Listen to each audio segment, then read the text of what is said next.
Maravillas de África.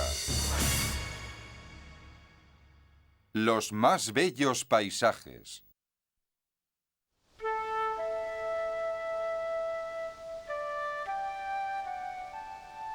En el sur del continente africano, 200 kilómetros al norte de El Cabo, se eleva una pequeña cadena montañosa cuyas cumbres más altas alcanzan los 2000 metros. Este macizo es uno de los pocos lugares del mundo donde el hombre, al explotar el medio a ultranza, ha descubierto otros paisajes, todavía más salvajes y espectaculares.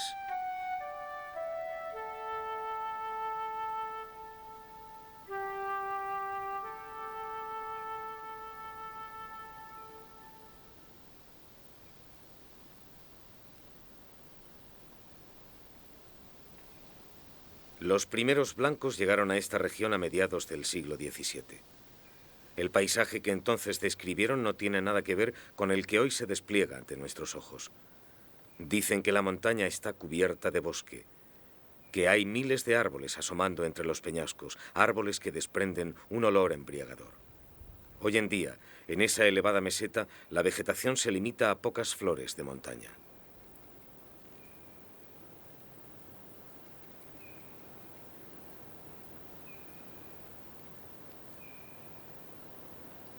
Los árboles que en otros tiempos escondían los peñascos eran grandes cedros que han dejado su nombre a estos macizos montañosos, llamados Cederberg.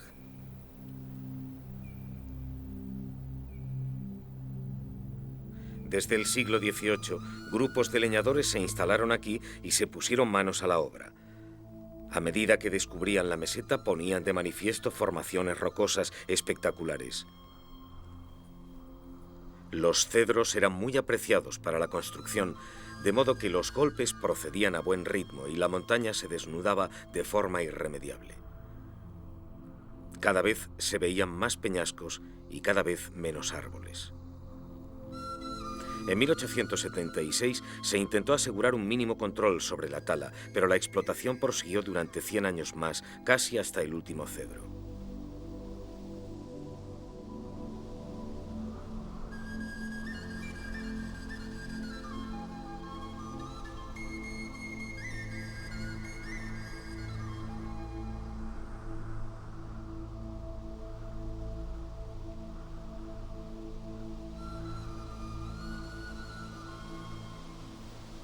Actualmente, los Cederberg están completamente desnudos. Se han empezado a replantar algunos de los árboles que los cubrían otrora, pero se pone especial empeño en proteger los tesoros descubiertos por la tala, un conjunto suntuoso de formaciones rocosas trabajadas por la erosión.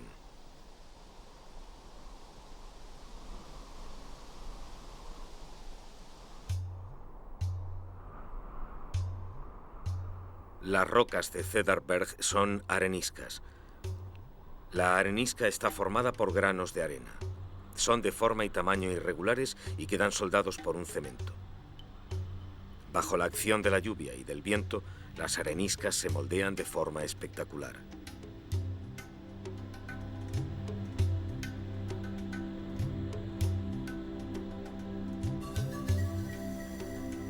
La roca arenisca está fragmentada naturalmente. La erosión ataca principalmente a las fracturas llamadas diaclasas, ensanchándolas hasta provocar desprendimientos enteros de panes de roca y formar crestas y torres.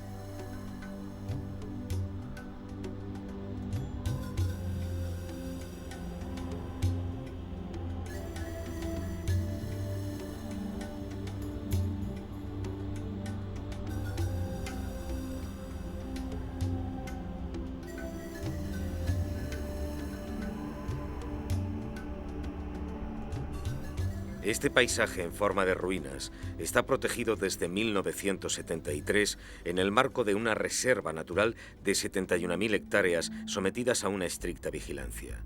Se admiten como mucho a unas 50 personas al día en cada uno de los 3 senderos que permiten acceder a estas obras maestras naturales.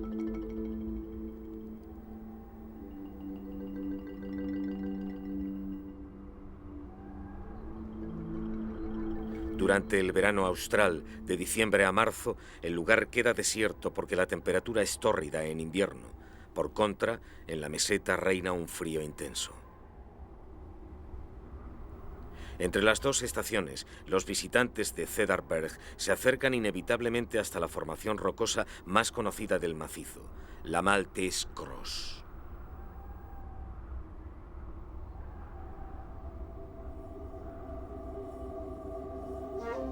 Este pináculo en forma de cruz alcanza unos 40 metros de altitud.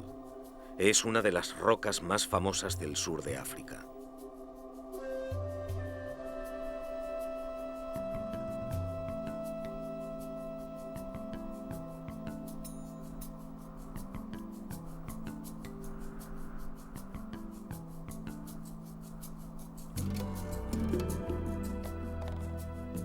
En Cedar-Berg no siempre resulta fácil distinguir las obras maestras de la naturaleza de las obras creadas por el hombre. En otros tiempos, el lugar fue habitado por las tribus San y Khoi. Estos grabados rupestres se remontan en unos casos a unos 300 años atrás, pero los hay mucho más antiguos, de 6000 años.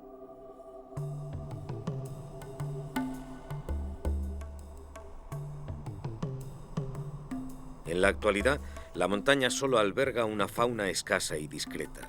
Hay reptiles, marmotas y rapaces, pero sobre todo una docena de leopardos que viven todavía en los peñascos del macizo. Casi no hay oportunidad de ver, en medio de los peñascos, a estos últimos especímenes. Se han vuelto extremadamente feroces ante la amenaza de los colonos de la montaña. Con todo, desde 1988 son objeto de un programa de protección.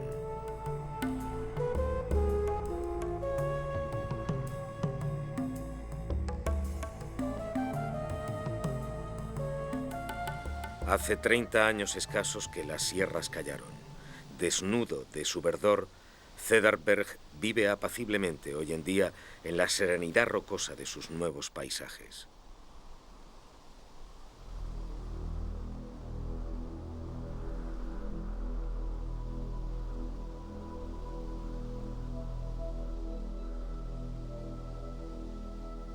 El macizo de Cedar-Berg pertenece al mismo conjunto de rocas areniscas que constituyen más al sur la montaña de la Mesa y buena parte de la península del Cabo.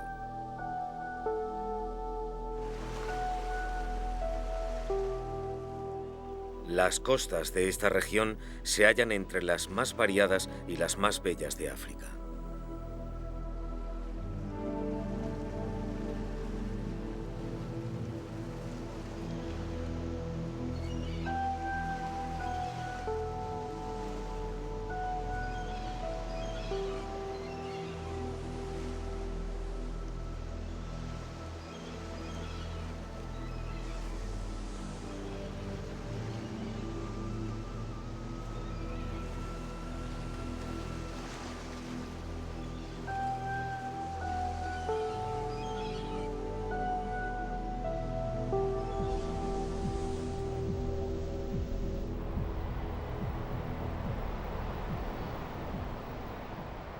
En esta fachada occidental de la península del Cabo, los acantilados están suspendidos frente al mar y ofrecen una serie de miradores naturales desde los que la mirada puede abrazar la inmensidad del océano. Aquí el Atlántico tiene un sabor mítico. Sus aguas bañan el fin del mundo.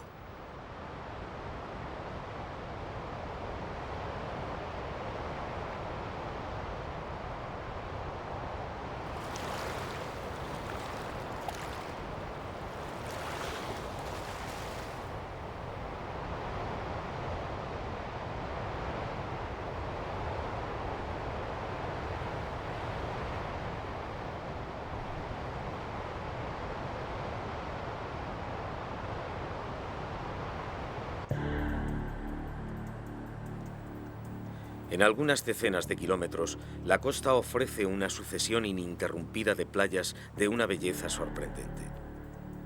Es una sucesión de calas rocosas, de picos abruptos que dominan las playas donde se alternan los guijarros y la arena.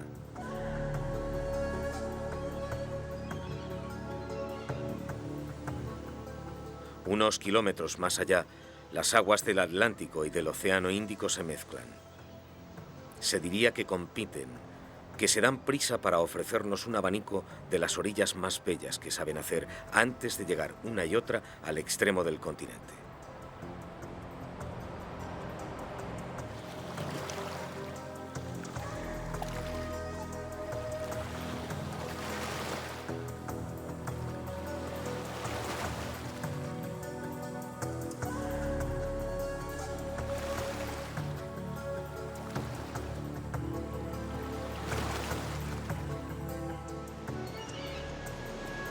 Si estas playas son soberbias, invitan poco al baño. La temperatura del mar oscila aquí entre 11 y 17 grados. Si bien no es del gusto humano, es perfecto para los pingüinos australes.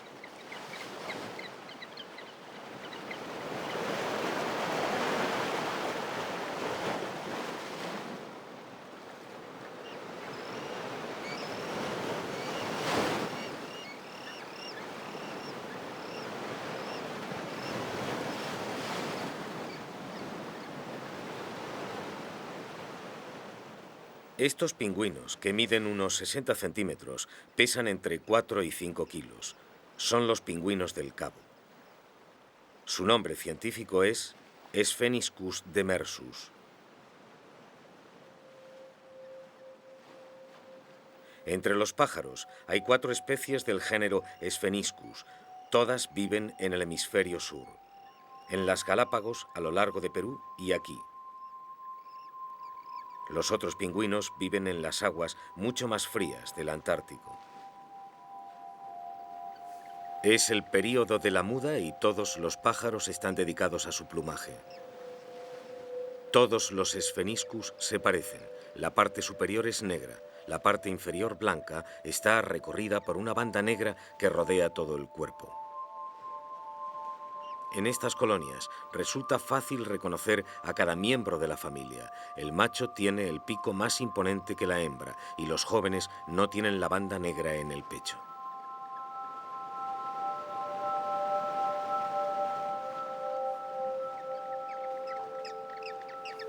Los pingüinos son pájaros, pero de características muy particulares. Unas alas atrofiadas que sirven para nadar, unas plumas cortas y un pequeño cuerpo regordete que facilita la flotación.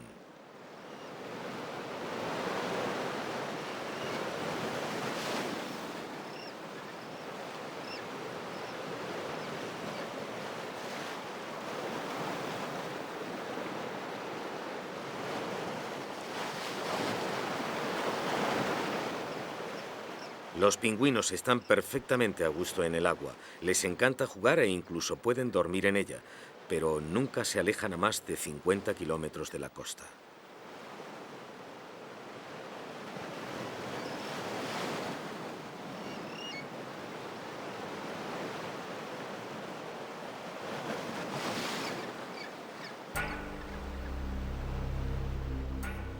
El pingüino del Cabo es una especie endémica.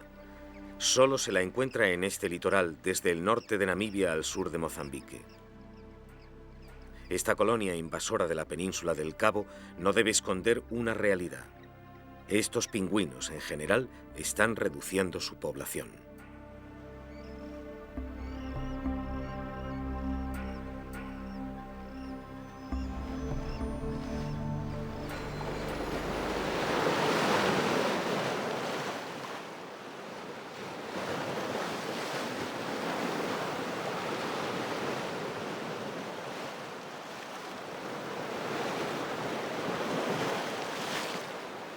Si no fuera por la estrecha lengua de tierra que lo une por el nordeste con el Oriente Medio, el continente africano, con sus 30 millones de kilómetros cuadrados, sería la isla más grande del mundo. Está bañado por el Atlántico y el Océano Índico, el Mediterráneo y el Mar Rojo.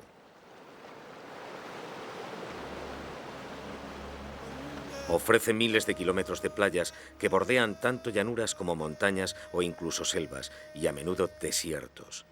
Es una alternancia de costas idílicas o desoladas, pero casi siempre vírgenes.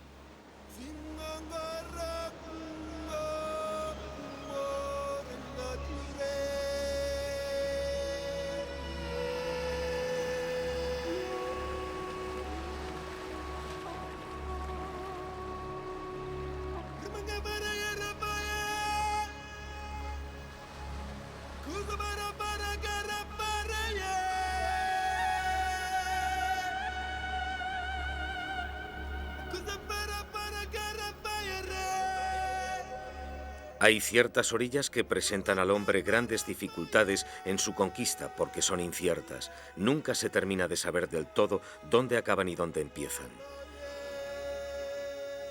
La misma vegetación, como fulminada por una duda, se aferra con todas sus fuerzas a las arenas empapadas de agua salobre.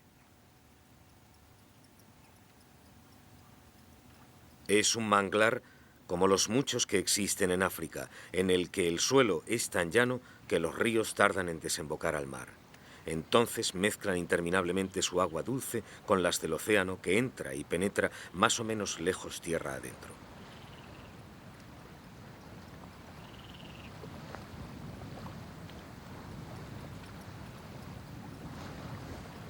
El manglar es un mundo sospechoso que hace las delicias de quienes aprecian el confort de las aguas interiores y los recursos del mar. Es un ecosistema muy apreciado por los pájaros porque está lleno de crustáceos y marisco.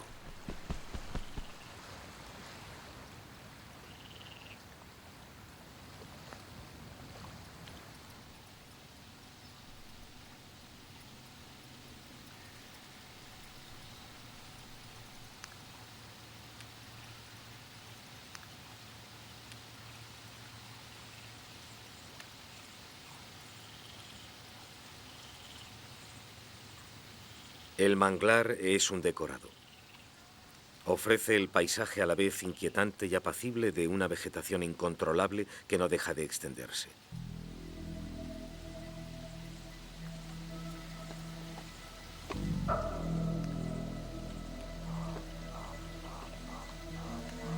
Son múltiples brazos de agua, canales más o menos anchos, embrollados hasta el absurdo.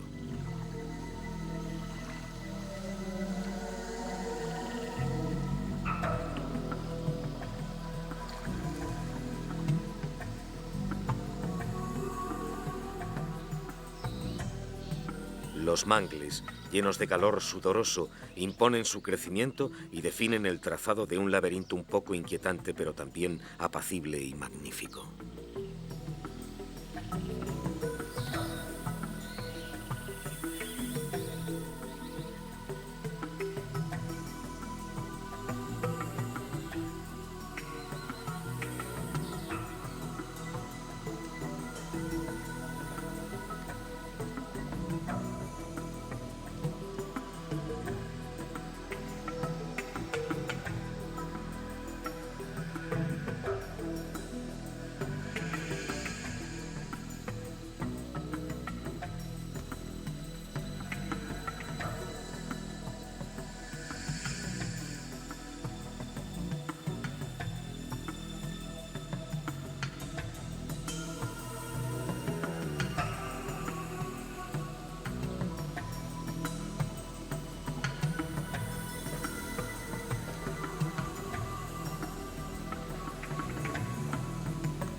De un momento a otro, uno de estos manglares dará paso a un canal más grande que desembocará en el mar.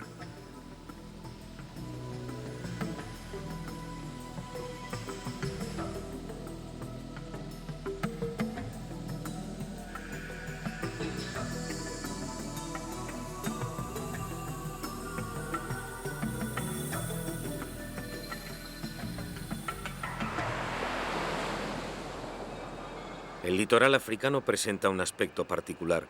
En relación con su superficie, la longitud de las costas es modesta, de 28.000 kilómetros, es decir, 10.000 menos que el litoral europeo. Ello se explica por una simple razón. La costa es poco articulada. El Océano Índico, como su gran hermano Atlántico, presenta a menudo playas casi rectas.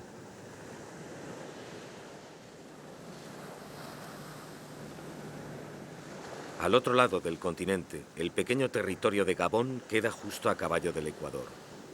Está rodeado por 800 kilómetros de costas bañadas por el Océano Atlántico. El litoral está constituido esencialmente por playas de arena fina.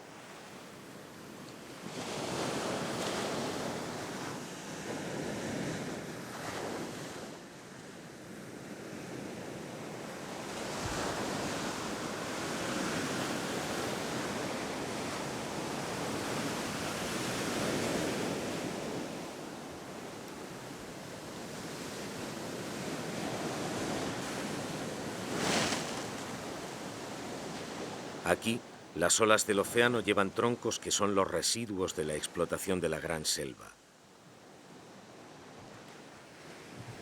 El país ocupa 267.000 kilómetros cuadrados y la selva 200.000.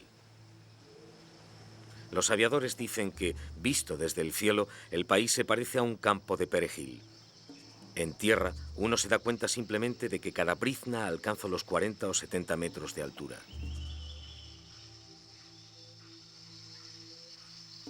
Centenares de especies distintas se combinan, se relacionan, se superponen en innumerables composiciones. Aquí se distinguen dos tipos de selva, la selva primaria y la selva secundaria. La selva ecuatorial primaria cubre todo el oeste del país. De su masa emergen algunos colosos cuyo tronco puede medir varios metros de ancho. Las lianas se enroscan alrededor de estas columnas y parten a la conquista de la luz.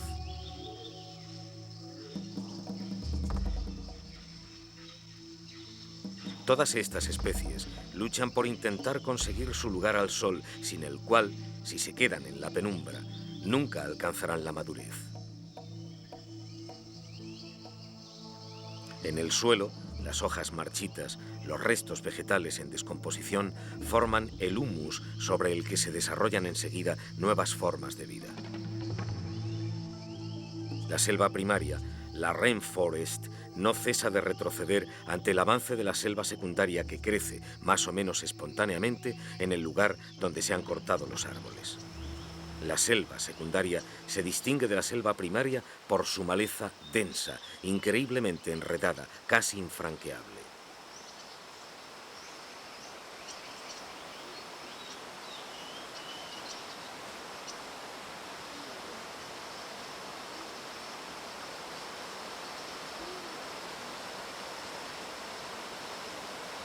La Gran Selva está atravesada por una multitud de ríos, pero sobre todo por el Ogooué. El río, que mide 1.200 kilómetros de largo, es la verdadera arteria central de Gabón.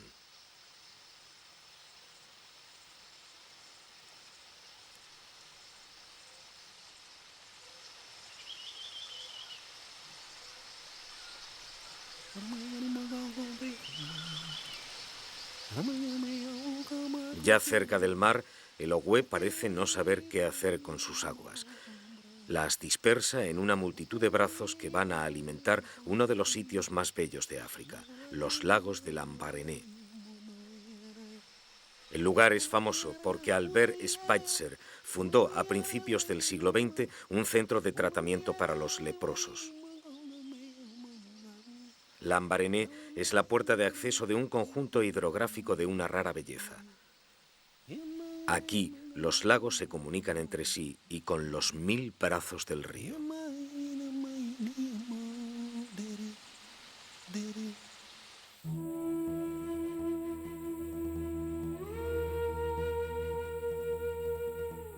En África, la vegetación participa, como en ningún otro lugar, de la belleza de los lugares.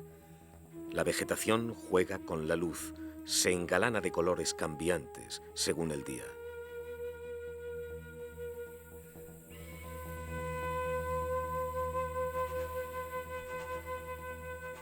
La silueta de una planta, de un árbol, puede resumir por sí sola una región, generar una emoción.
El baobab se asocia a menudo a las más bellas imágenes de África, pero hay otras especies más raras o más modestas que sin otro referente permiten identificar un paisaje a simple vista.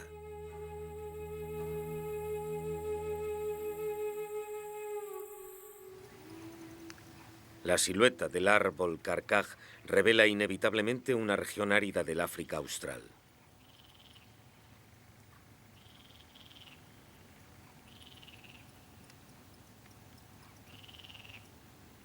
También es conocido como coquerbum y su nombre científico es Alpe dicotoma. Se encuentra esencialmente en Namibia. No es un verdadero árbol, sino más bien una especie de planta gigante que suele alcanzar los 8 metros de altura.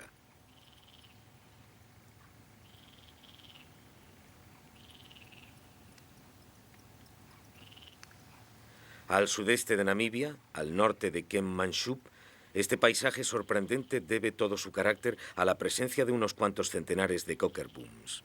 Esta densidad relativa es tan rara que en este caso se habla de un auténtico bosque. El coquerbum crece básicamente en medios rocosos, porque se aprovecha así del calor almacenado por las piedras. Sin duda es más por comodidad que por necesidad, puesto que esta planta es muy rústica y puede prosperar incluso en el hielo. El nombre de los árboles carcaj les viene del uso que les daban los bosquimanos. Estos cortaban el tronco, lo vaciaban y colocaban sus flechas.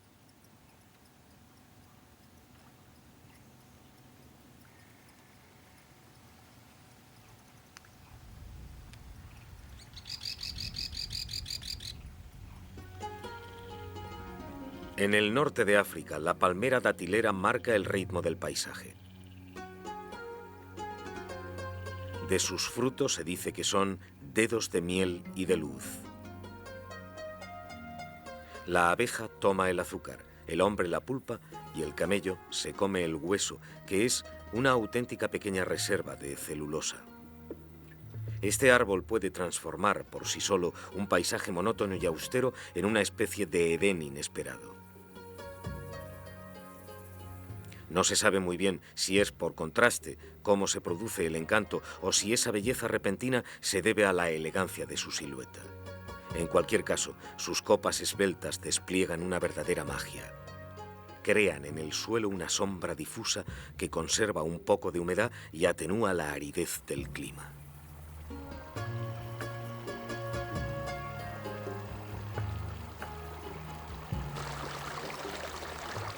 En los sitios donde el agua escasea, basta con que chorree o se entremezcle en el hueco de una roca para que el valle entero revele su encanto, para que se libre, de golpe, de su entorno áspero y austero.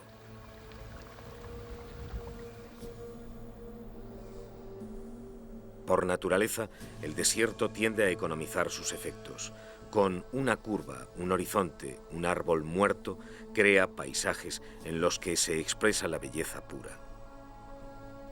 En sus grandes desiertos, África suscita la infinita variedad de emociones que nacen del choque con una naturaleza extrema.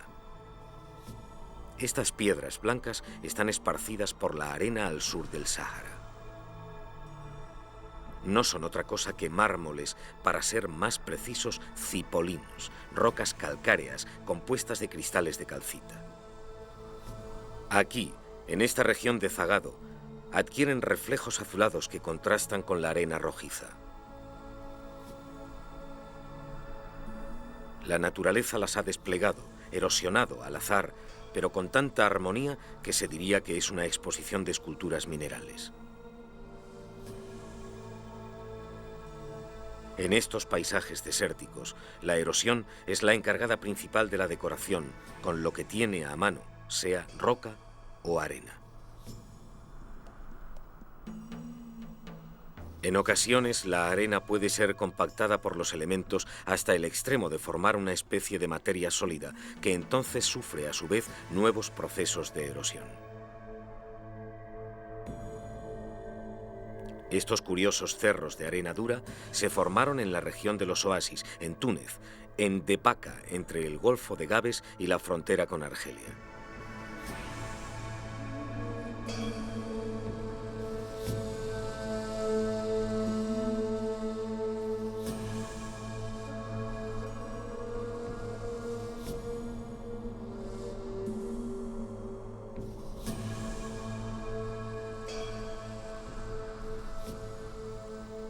En algunos sitios, la arena ha formado una especie de estructuras tabulares impresionantes que hacen pensar que el fenómeno se ha reproducido a gran escala hasta el punto de erigir enormes macizos de arena. De hecho, estas mesetas aisladas no pasan de unos metros de altura. Cuesta tener puntos de referencia, porque están situados a orillas de la inmensidad de Chott el Djerid.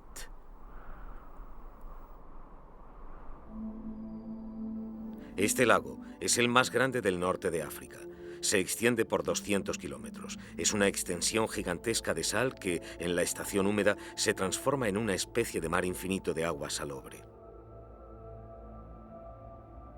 Es la tierra de los espejismos, el espectáculo de una ilusión que nace del suelo sobrecalentado. Se trata de un fenómeno de refracción. Son imágenes lejanas, literalmente escondidas en las superposiciones de capas de aire que aparecen algunos kilómetros más lejos e invertidas. A lo largo de su dilatada historia geológica, el continente africano ha chocado varias veces con la placa de Europa.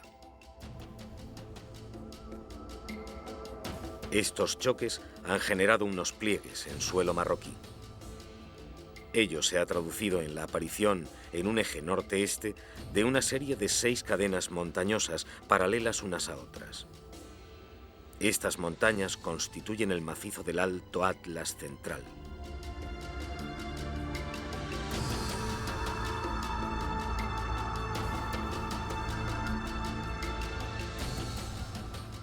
Es un macizo calcáreo cuya materia data del Jurásico. Dicho de otro modo, estas rocas tienen unos 180 millones de años.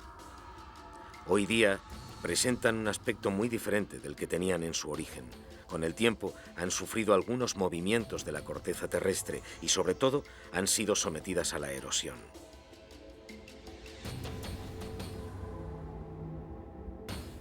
El Alto Atlas se eleva hasta 4.000 metros. Hay nieve en invierno y en verano sufre los rayos del sol marroquí. La piedra soporta mucho mejor estos cambios de temperatura. El macizo debe sus paisajes más espectaculares al trabajo de erosión de los Oueds. Un gran número de estos cursos de agua abren surcos entre los 30.000 kilómetros cuadrados de la montaña. Su curso es irregular y a menudo están secos. Pero cada vez que sus aguas crecen por las lluvias, son capaces de cortar literalmente la montaña. A pesar de su aspecto seco, el Atlas es un gran colector de lluvia. En efecto, es el principal depósito de agua de Marruecos. En esta parte meridional de la montaña, al límite del macizo, los cursos de agua han excavado las obras más impresionantes. Este es el más famoso de todos. Estos desfiladeros han sido tallados a lo largo de decenas de miles de años por un Oued de comportamiento casi siempre modesto, el Dades.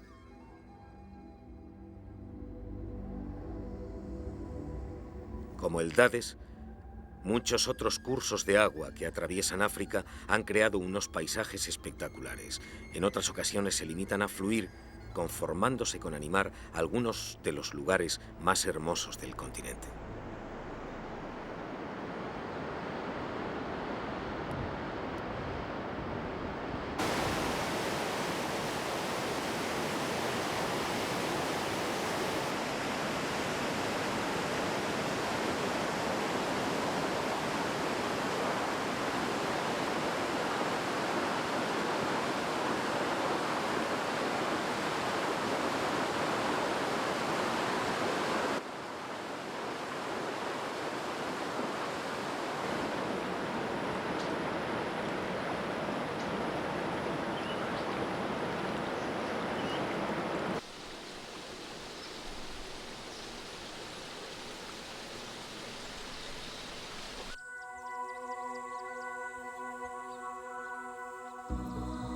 Cuando el alpinista escocés Halford Mackinder descubrió esta región a finales del siglo XIX, se preguntó si estaba realmente en África. Dijo estas palabras: diría que me hallo en los Downs ingleses. De hecho, esta región de montaña africana no tiene de británico más que el nombre. Hoy este macizo se conoce con el nombre de Aberdare. Anteriormente, el pueblo Kikuyu lo llamaba Nyandarau, que significa la piel extendida que se está secando. Un nombre enigmático para una región en la que llueve prácticamente todo el año. La mayoría de los cursos de agua de Kenia nacen en estas montañas que se elevan hasta 4.000 metros. Este lugar es uno de los más bellos y más salvajes del país. Entre los 2.000 y los 2.500 metros de altura, los flancos del macizo están cubiertos por una selva ecuatorial impresionante, pero más arriba, hacia los 3.500 metros, la selva deja paso a una vasta extensión de carrascales de vegetación lunar.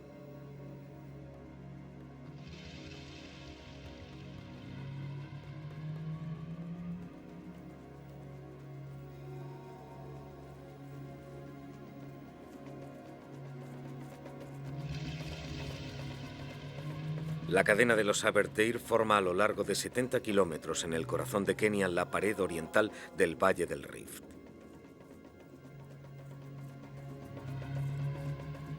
Como prácticamente todos los relieves de aquí, la montaña es de origen volcánico. Es una aglomeración de viejos volcanes extinguidos y usados.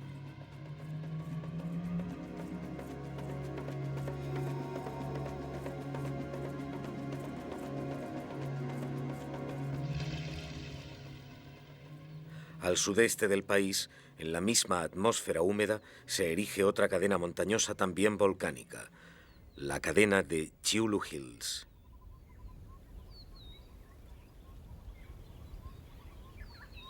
El macizo ocupa unos 80 kilómetros.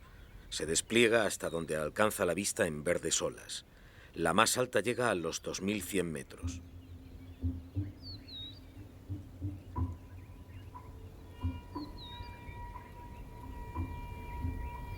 Estos relieves no dejan lugar a dudas sobre cómo aparecieron. Son de formación muy reciente. Se suele considerar que los Chyulu Hills se formaron hace unos 600 años. Es una de las cadenas montañosas más jóvenes del mundo.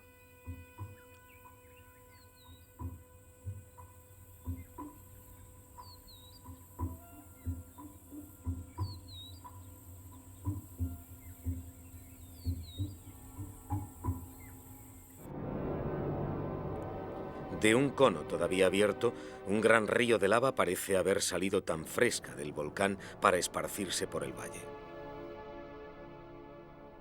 Estas grandes extensiones han sido durante mucho tiempo uno de los sitios predilectos de la caza furtiva. Se cuenta que los cazadores de elefantes venían a refugiarse en el interior del río de lava, en las cavidades naturales de esta. La lava habría aparecido hace 400 años.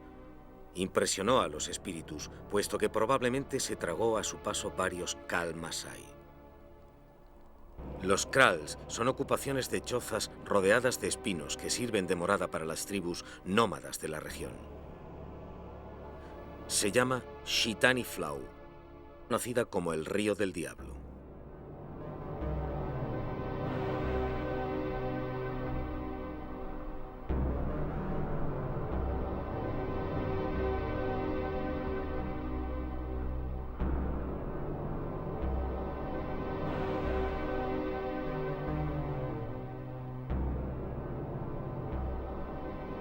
La masa volcánica de Chyulu drena enormes cantidades de agua. Una parte de esas aguas reaparecen en la superficie, en pleno corazón de las zonas áridas de Tsavo, donde crean un verdadero oasis.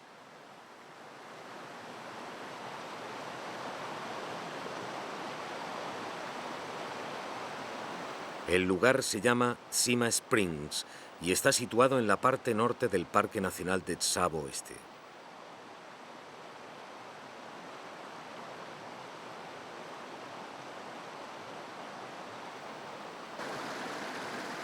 Estas fuentes, rodeadas de papiros, de palmeras y de acacias, vierten a lo largo del año enormes cantidades de un agua fresca y límpida. El caudal de las fuentes puede llegar a los 20 millones de litros por hora. Estas aguas son absolutamente puras. Han sido filtradas perfectamente a su paso por tierras volcánicas. El agua de Tsima alimenta desde hace varias décadas la ciudad de Mombasa, situada a 250 kilómetros. Para llegar a la ciudad a orillas del Océano Índico, el agua circula por un oleoducto. La cuenca, alimentada por las fuentes, es un paraíso para muchos animales, más o menos especialistas del medio húmedo.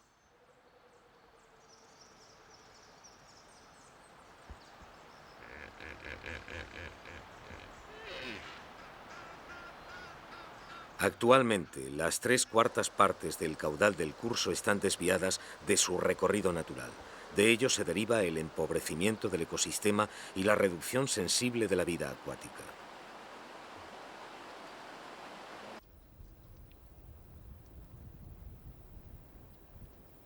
El agua y la ausencia de agua determinan los colores y la animación del paisaje. Tras los meses de sequía, basta con que aparezca un arroyo para que la vida resurja, no se sabe de dónde, para alimentarse con fruición.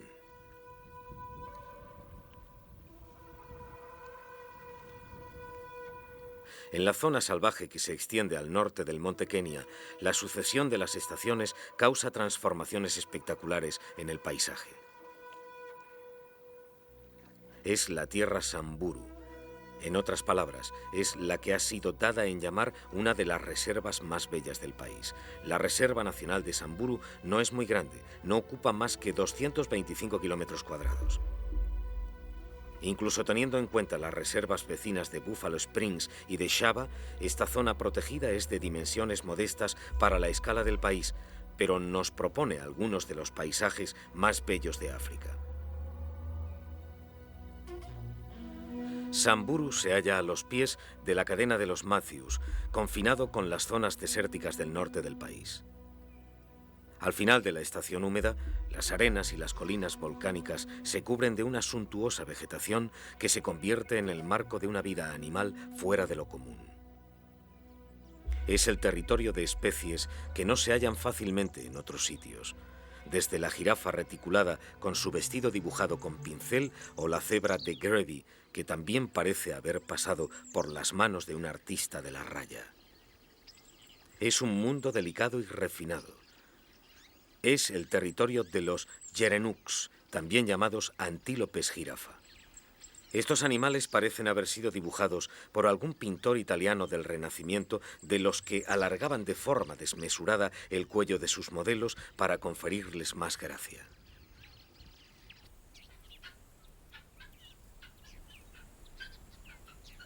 Incluso los pájaros vulgares, como las pintadas, han alargado y arreglado sus plumas. Asimismo, se han dotado de un pequeño cuello de terciopelo para estar elegantes.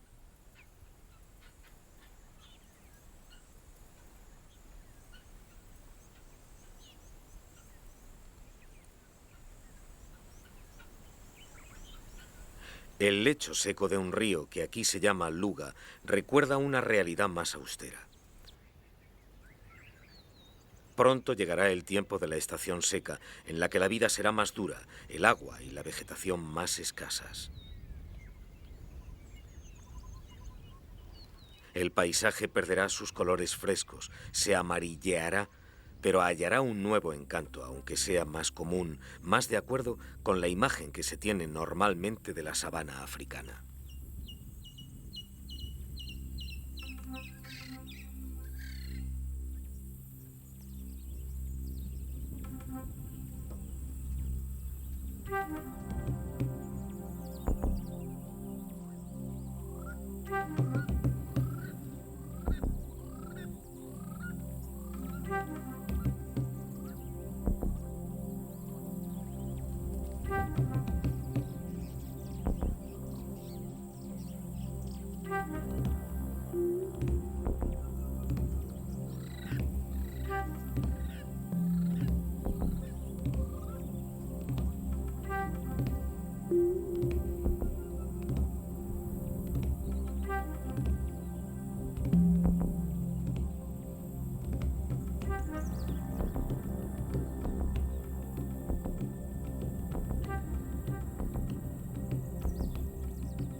Incluso en plena estación seca, el Ewaso Niiro despliega sus aguas opacas en medio del paisaje.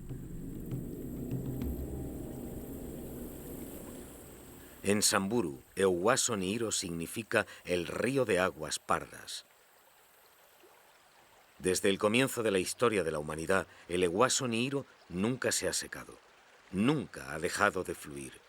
El río alberga desde hace centenares de milenios esos enormes cocodrilos del Nilo que pueden alcanzar aquí una longitud de 6 metros.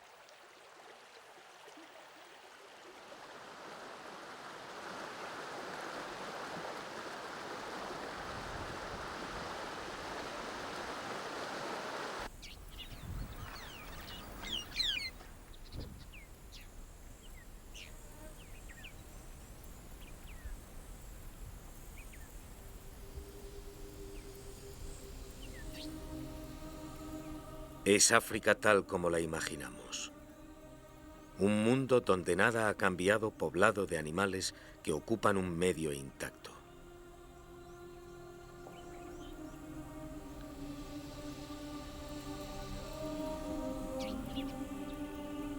En Tanzania, en la reserva de Serengeti, se despliega ante la vista, como en ninguna otra parte, la imagen mítica de África. El espacio es considerable, abierto hasta el infinito. Es tal y como lo vieron los primeros hombres.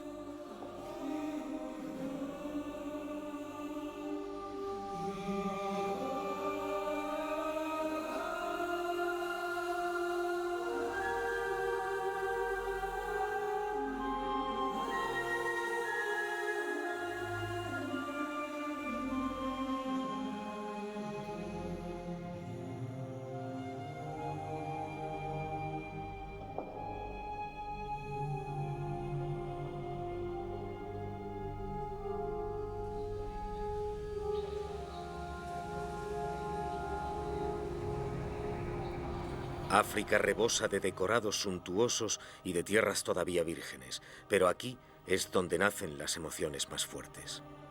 Se tiene el sentimiento fugaz pero intenso de compartir con nuestros remotos antepasados estos paisajes del alba de la humanidad.